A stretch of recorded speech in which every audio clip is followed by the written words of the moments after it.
En los últimos meses, desde que China incluyó la tecnología de refinación de tierras raras en su lista de exportaciones restringidas y limitó la salida de 7 tipos de materiales clave, el panorama mundial del suministro de estos recursos ha cambiado por completo.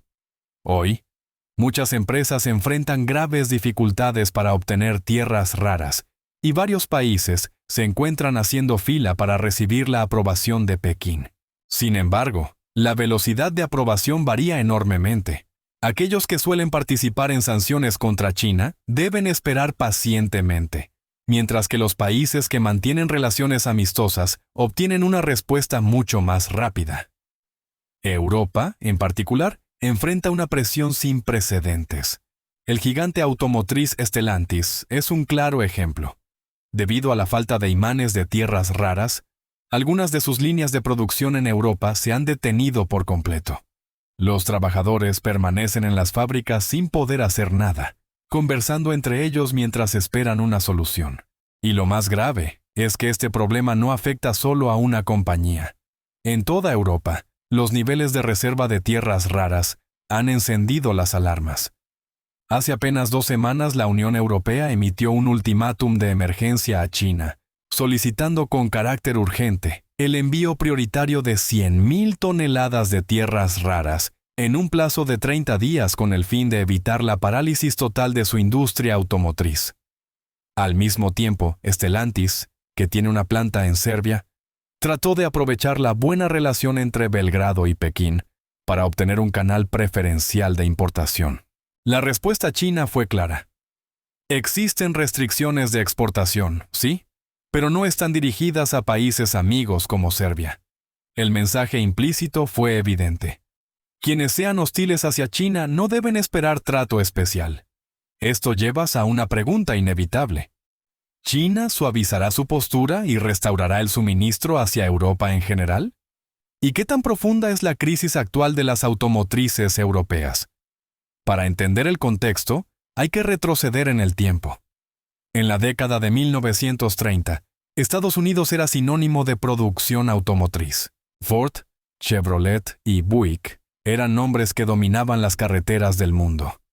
Décadas más tarde, en 2003, la aparición de Tesla transformó por completo el modelo tradicional de los vehículos de combustión. La empresa se convirtió rápidamente en líder global gracias a su apuesta por la innovación eléctrica. Sin embargo, en los últimos años, el protagonismo cambió de manos. En 2023, China exportó más de 1.2 millones de vehículos eléctricos, y en 2024, esa cifra aumentó aún más. Ese crecimiento, por supuesto, despertó inquietud en otros países. En mayo de 2024, Estados Unidos elevó los aranceles a los autos eléctricos chinos del 25 al 100%, buscando frenar su entrada al mercado.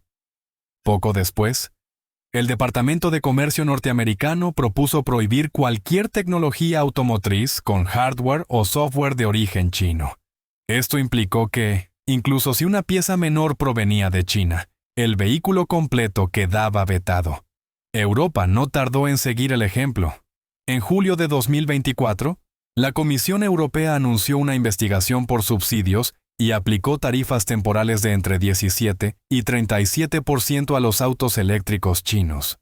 3 meses más tarde, decidió ampliar los impuestos hasta el 100% y prolongar la medida por 5 años. Estados Unidos y la Unión Europea, unidos en su intención de bloquear a los fabricantes chinos, parecían sellar el destino del sector.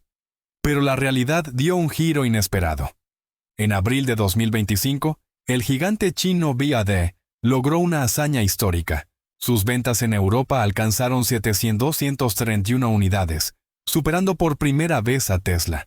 El incremento fue de 169% interanual, lo que desmintió a todos los que habían pronosticado el declive de los autos chinos. En ese mismo periodo, China alcanzó una participación global del 67.7% en el mercado de vehículos eléctricos. Dicho de otra forma, 2 de cada 3 autos eléctricos vendidos en el mundo eran de origen chino.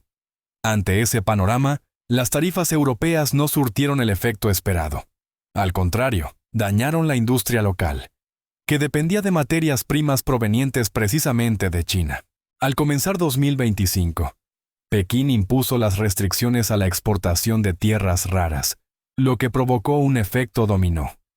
Fábricas paralizadas, líneas de producción detenidas y un aumento alarmante en los costos de los materiales. Para mayo, las reservas de muchas empresas europeas ya se encontraban al límite.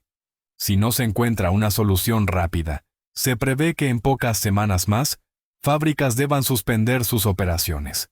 El impacto directo recae sobre la industria de vehículos eléctricos, pues estos recursos son esenciales para fabricar motores y sensores. Un automóvil eléctrico requiere cerca de 1 kilogramo de materiales magnéticos derivados de tierras raras, y no existe un sustituto viable en el corto plazo. Si el suministro se interrumpe, no solo se detendrá la producción, sino que podría retrasarse el plan europeo de eliminar los autos de combustión antes de 2035. Desde abril, cientos de solicitudes de exportación han sido presentadas a China, pero apenas una cuarta parte ha sido aprobada, y muchas de ellas se han visto estancadas en las aduanas. Volkswagen, Mercedes-Benz, BMW e incluso proveedores como Bosch enfrentan el riesgo de quedarse sin los componentes necesarios. Algunas marcas ya han advertido que si la escasez continúa, los tiempos de entrega de ciertos modelos podrían retrasarse más de 3 meses. La crisis también está elevando los precios. Si el problema no se resuelve antes de agosto, el costo promedio de los vehículos eléctricos podría aumentar entre 8 y 10%. Para las automotrices europeas, esto es un golpe doble. Deben competir con Tesla y, al mismo tiempo, intentar mantener sus cadenas de suministro en funcionamiento. Pero surge una pregunta lógica. ¿Por qué Europa no desarrolló su propia cadena de producción de tierras raras para evitar depender de China? De hecho, hubo intentos. La Unión Europea anunció una inversión de más de 1.000 millones de euros para fomentar proyectos locales de extracción, mientras Alemania buscó alianzas con empresas mineras australianas para crear una cadena alternativa. Sin embargo, la realidad resultó mucho más compleja de lo que esperaban. Construir nuevas plantas de refinación requiere entre 5 y 10 años, y China sigue teniendo una ventaja abrumadora tanto en costos como en tecnología. Algunos países europeos intentaron explorar yacimientos en Rumania, pero tras los estudios iniciales descubrieron que las reservas eran pequeñas y el costo de extracción triplicaba al de China. El proyecto se abandonó casi de inmediato. Además, el procesamiento de tierras raras exige una cadena industrial completa de refinación y metalurgia, algo que Europa no puede reconstruir en poco tiempo. En marzo de 2025, la Comisión Europea presentó una lista estratégica de 47 materias primas críticas, de las cuales 14 estaban relacionadas con el sector de las tierras raras. Su objetivo era aumentar la capacidad de suministro interno 5 veces antes de 2030 y reducir por completo la dependencia de China. Sin embargo, el problema es más profundo. China controla actualmente cerca del 87% de la capacidad mundial de procesamiento y el 91% de la refinación.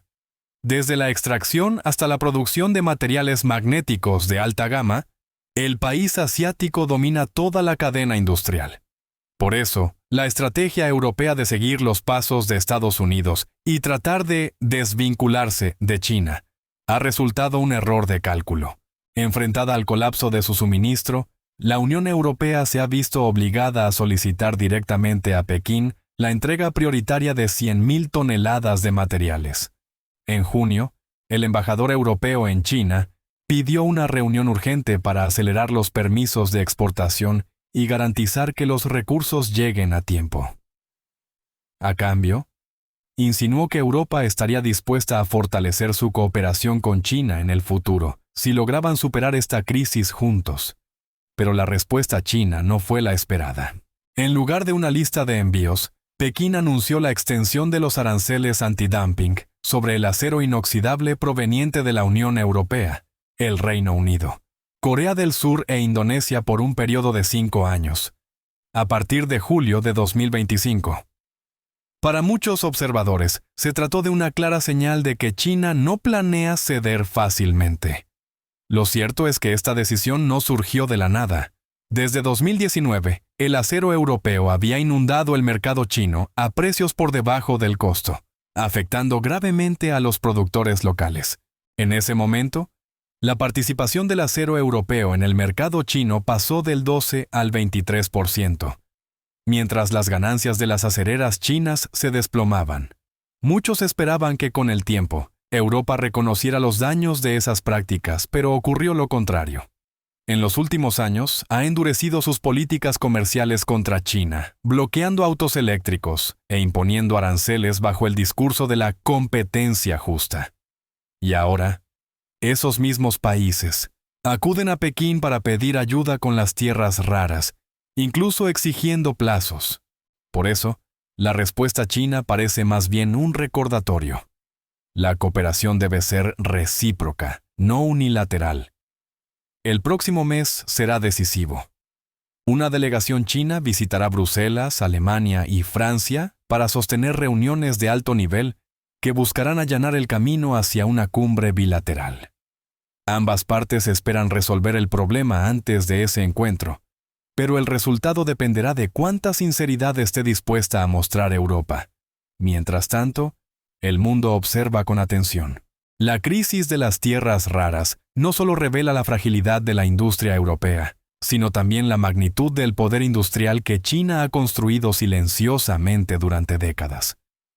En esta nueva etapa del juego global, quien controle los materiales estratégicos controlará el futuro de la tecnología y de la movilidad eléctrica. Y por ahora, ese poder sigue firmemente en manos de China.